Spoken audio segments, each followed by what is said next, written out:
নমস্কাৰ বন্ধুসকল, আপোনালোকক পুনৰবাৰ স্বাগতম জনাইছোঁ মোৰ এই ইউটিউব চেনেলটোলৈ।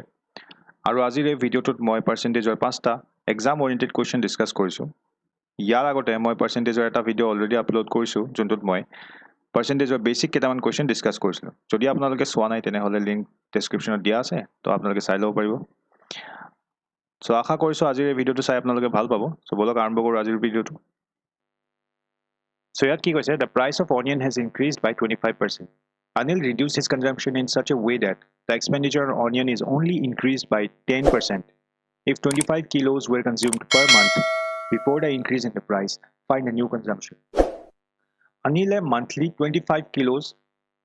onion consume কৰে। পিঁয়াজৰ দাম বাঢ়ি গ'ল কিমান 25%। এতিয়া দাম বঢ়াৰ কাৰণে কি কৰিব লাগিব,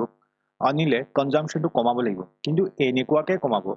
চ' ডেট তাৰ মান্থলি খৰচ যোনটো হয়, পিঁয়াজৰ নামত যোনটো খৰচ হয় সেইটো 10%হে বাঢ়িব। ঠিক আছে, সম্পূৰ্ণভাৱে কমাই নিদিয়ে, 10% বঢ়াকৈ কমাব। ঠিক আছে, চ' ইয়াক আমি কি কৰিম, ট্ৰেডিশ্যনেল মেথডত নকৰোঁ। ঠিক আছে, আগৰ ভিডিঅ'কেইটা আমি যিমান পাৰোঁ সিমান দীঘলকৈ কৰিছিলোঁ, ইয়াত আমি যিমান পাৰোঁ সিমান চুটিকৈ কৰিম। কাৰণ কিয়, এইকেইটা এক্সাম অৰিয়েণ্টেড কুৱেশ্যন হয় আৰু এক্সামত আমি যিমান পাৰোঁ সিমান টাইম বচাব লাগে। কাৰণ তাতে টাইম যোনে বেছি বচাব ইয়ে বেছি অংক কৰিব পাৰিব আৰু আল্টিমেটলি ইয়ে পাছ কৰিব। ঠিক আছে, চ' ইয়াত আমি কি কৰিম, ফ্ৰেকশ্যন মেথড ইউজ কৰিম। চ' কি কৈছে, the price of onion has increase by 25%. পিঁয়াজৰ দাম 25% বাঢ়িলে, তো 25% ইনক্ৰিজ হৈছে। 25% আমি কেনেকৈ লিখিব পাৰোঁ, 25/100। ইয়াক আমি এটা কাম কৰোঁ, কাটি কেনে সৰু কৰি লওঁ, 1/4। ইয়াৰ মিনিং কি হৈছে, পিঁয়াজৰ দাম যদি 4 টকা হয় তেতিয়াহ'লে ইনক্ৰিজমেণ্ট কিমান হৈছে, 1 rupees হৈছে। তাৰমানে এতিয়া কিমান দাম হ'ব, 4 + 1 5। তো আপোনালোকৰ মাইণ্ডত এইটো আহিব পাৰে যে এইটো মই ইনক্ৰিমেণ্ট হোৱা বুলি কেনেকৈ গম পালোঁ, কাৰণ ইয়াতে দিয়ে দিছে যে price of the onion has increase by 25%। এই 25%টো কি হয় বুলি কৈছে, ইনক্ৰিজ হৈছে বুলি কৈছে। ঠিক আছে, তাৰমানে 4 পাৰ্ট যদি টোটেল পিঁয়াজৰ দাম হয় তেতিয়াহ'লে তাতে কিমান পাৰ্ট ইনক্ৰিজ হ'ব, 1 পাৰ্ট ইনক্ৰিজ হ'ব। ঠিক আছে, তাৰমানে এনেকুৱা হ'ব, প্ৰাইচ এইটো বিফ'ৰ আৰু এইটো হ'ল আফটাৰ। তো পিঁয়াজৰ দাম যদি আগতে 4, আমি ইয়াক এটা কাম কৰোঁ, ইউনিট বুলি কওঁ। ঠিক আছে, আমি ৰুপিজ বুলিতো ক'ব নোৱাৰোঁ, তো 4 ইউনিট বুলি কওঁ। চ' আগতে যদি দাম 4 ইউনিট আছিলে, 4 ইউনিটত 1 এটা এড হ'ব, তাৰমানে কিমান হ'ব এতিয়া, নতুন প্ৰাইচটো কিমান হ'ব, 5 ইউনিট। কোৱান্টিটি কিমান কনজিউম কৰিছিলে, তো আগতেতো কৈ দিছে আমাক 25 কিলোজ। চ' তাৰমানে 25 kg সি কনজিউম কৰিছিলে মান্থলি। আৰু মই যদি এটা ইউনিটৰ দাম, এটা 1 কিলোৰ দাম যদি 4 ইউনিট হয় তেতিয়াহ'লে 25 kgৰ দাম কিমান হ'ব, তো ইয়াক মাল্টিপ্লাই কৰিব লাগিব। তাৰমানে এইটোৱে হ'ব মোৰ কি, মান্থলি এক্সপেঞ্চেছ। তো ইয়াতে কিমান আহিব, 100 ইউনিট। ঠিক আছে, আচ্ছা। এতিয়া কি কৈছে যে তাৰ মান্থলি এক্সপেঞ্চেছ, পিঁয়াজৰ নামত তাৰ কিমান খৰচ হয়, 100 ইউনিট খৰচ হয়। ঠিক আছে, টোটেল। এতিয়া কি কৈছে যে সি এনেকুৱাকৈ তাৰ কনজাম্পশ্যনটো কমাব চ' ডেট তাৰ মান্থলি এক্সপেঞ্চেছটো অকল 10%হে বাঢ়ে। তাৰমানে এইটো 10% বাঢ়িব লাগিব। ঠিক আছে, সি 100 ইউনিট নৰ্মেলি কিনিছিলে, এতিয়া 10% বাঢ়ি যাব। 100 ইউনিটটো নিজৰ ভিতৰতে 100%, 10% ইনক্ৰিজ হ'লে কিমান হ'ব লাগিব, তাৰমানে ই এতিয়া 110% হৈ যাব। ইয়াৰ মিনিং কি হ'ব, যে 100 × 110 ডিভাইডেড বাই 100, তাৰমানে 100 কাটা গ'ল, আল্টিমেটলি 110 ইউনিট। তাৰমানে এতিয়া নতুন প্ৰাইচটো মানে নতুন মান্থলি এক্সপেঞ্চেছটো কিমান হ'ব, 118 ইউনিট, 110 ইউনিট। তো এতিয়া সি কোৱান্টিটি কিমান কনজিউম কৰিব, আচ্ছা টোটেল খৰচ ইমান হয়, 1 কিলো পিঁয়াজৰ দাম ইমান হয়, তেতিয়াহ'লে মই কোৱান্টিটি ওলাব পাৰিমনে, পাৰিম। কাৰণ 110ক যদি মই 5 ডিভাইড কৰিলোঁ তেতিয়া এইটো মোৰ ওলাই গ'ল, আনচাৰ কিমান হ'ব এইটো, 20। তাৰমানে তাৰ মান্থলি এক্সপেঞ্চেছ, চৰি মান্থলি কনজাম্পশ্যন হ'ব এতিয়া নতুন যোনটো হয় এইটো 22 কিলো, তাৰমানে আনচাৰ কিমান, 22 কিলো। So next প্ৰশ্নটো কি কৈছে, a seller marks his price 50% above the cost price. He gives a discount of 10% on the market price and later he increases the discount to 20%. As a result, his profit decreased by 45. How much profit would he earn if he gives a discount of 30% on the market price? এজন সেলাৰে কি কৰিছে, এটা বস্তু suppose তাৰ দাম কিমান হয় 100 unit. চ' আমি 100 rupees নামানো, কাৰণ 100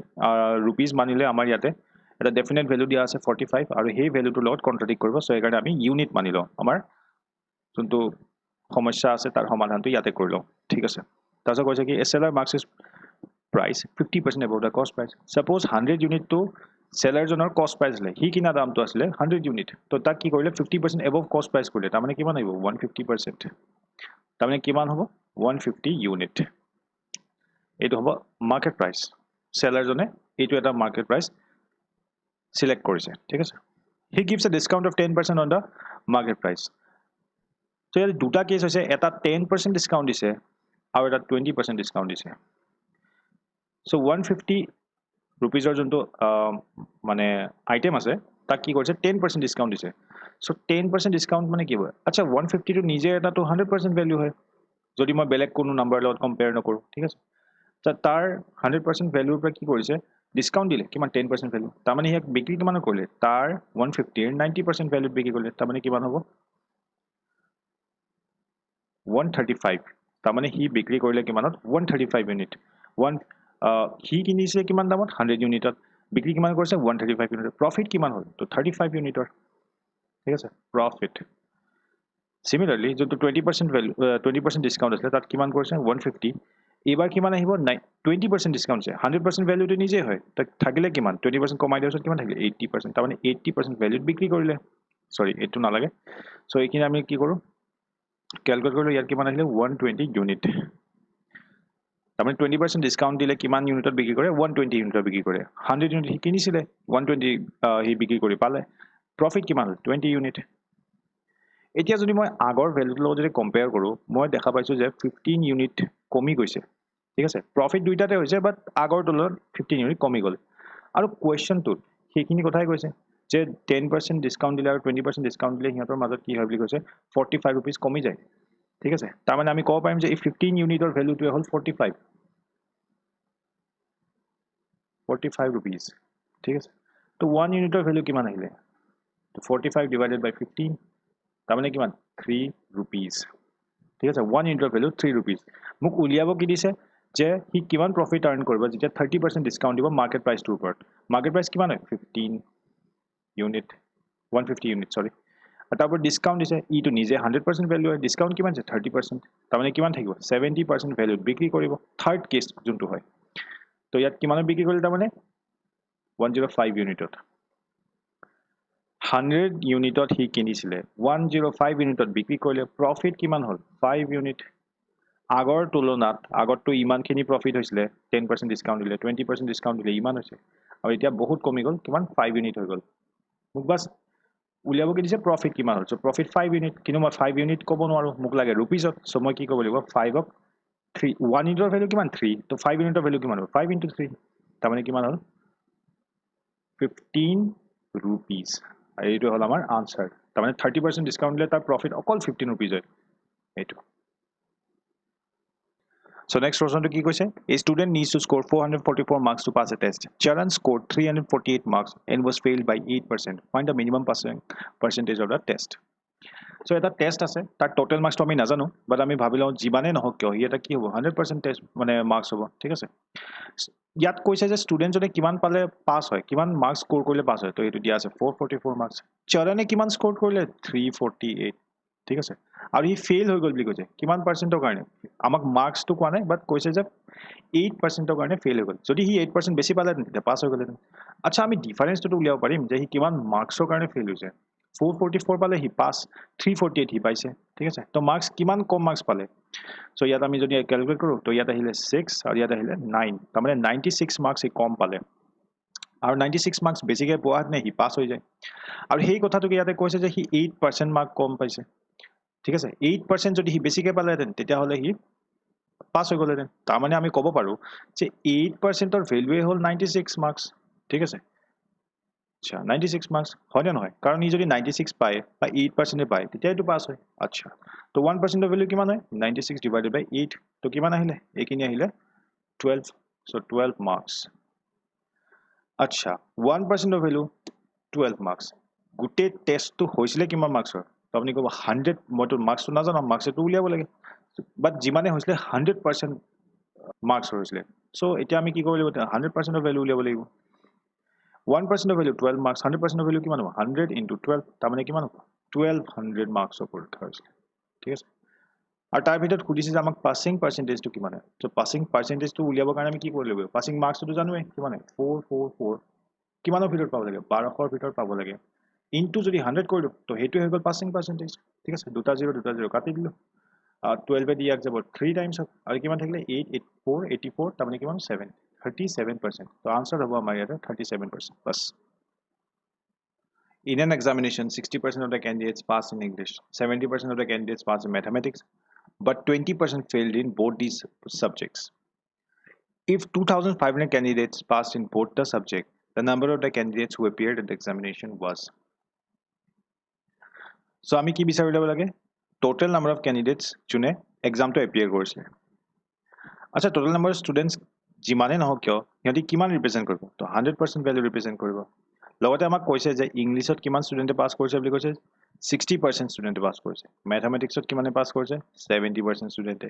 ঠিক আছে